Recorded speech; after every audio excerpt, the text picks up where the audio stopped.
बंगाल में भाजपा के नेता शुभेंदु अधिकारी ने अपने पीए चंद्रनाथ रथ की हत्या पर कहा कि उनकी हत्या की वजह सिर्फ इतनी थी कि वह उनके एग्जीक्यूटिव असिस्टेंट थे और उन्होंने भवानीपुर में ममता बनर्जी को हराया था। शुभेंदु अधिकारी ने कहा कि वे अपनी सभी जिम्मेदारियां पूरी करेंगे और मामले को लेकर न्याय की लड़ाई जारी रखेंगे।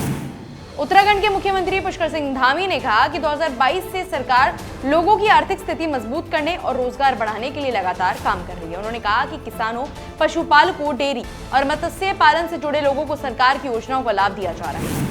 उत्तर प्रदेश के मुख्यमंत्री योगी आदित्यनाथ ने सहारनपुर में विकास परियोजनाओं का उद्घाटन और शिलान्यास किया। इस दौरान उन्होंने कहा कि बंगाल में बीजेपी की जीत जनता का बड़ा संदेश है और लोगों को धोखा देने वाली पार्टियों को जनता जवाब देना जानती है।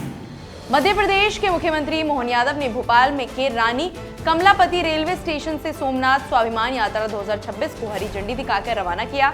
इस मौके पर उन्होंने यात्रा को सांस्कृतिक और आध्यात्मिक एकता का प्रतीक बताया। यात्रा में बड़ी संख्या में श्रद्धालु और कार्यकर्ता शामिल हुए। वियतनाम के राष्ट्रपति तो लाम ने मुंबई दौरे के दौरान national stock exchange of India में बेल रिंगिंग समारोह में हिस्सा लिया। इस दौरान उन्होंने भारत के मजबूत शेयर बाजार और आर्थिक विकास की सराहना की।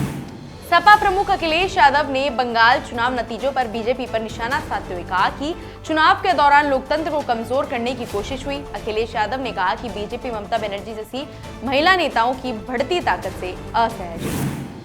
कर्नाटक में आरएसएस प्रमुख मोहन भागवत ने कहा कि स्वामी विवेकानंद के अनुसार हर राष्ट्र का एक संदेश, मिशन और नियति होती है। उन्होंने बताया कि राष्ट्र सिर्फ भूमि नहीं बल्कि लोग और राज्य तीनों का संगम है, जैसा चाणक्य ने भी कहा था। भागवत ने कहा कि राष्ट्र को समझने के लिए इन सभी तत्वों को साथ देखना जरूरी है। रांची में झारखंड मुक्ति मोर्चा ने रसोई गैस की बढ़ती कीमतों के खिलाफ जोरदार प्रदर्शन किया। कार्यकर्ताओं ने नारे लगाए और सरकार से महंगाई रोकने की मांग की। प्रदर्शन में आम लोगों की परेशानी को सामने रखा गया।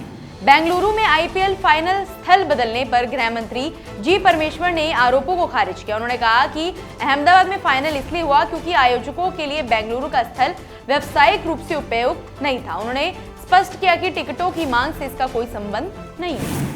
गांधीनगर में राजस्व विभाग के थिंकिंग कैंप में उप मुख्यमंत्री हर्ष सांघवी ने अधिकारियों को संबोधित किया। उन्होंने राजस्व प्रदर्शन और सुधारों की सराहना करते हुए पर्यटन, एमएसएमई, खेल और साइकिलिंग संस्कृति को बढ़ावा देने पर जोर दिया। सांघवी ने सीएसआर फंड के प्रभावी उपयोग और जवाबदेह प्रशासन से नागरिक केंद्रित शासन की अपील की।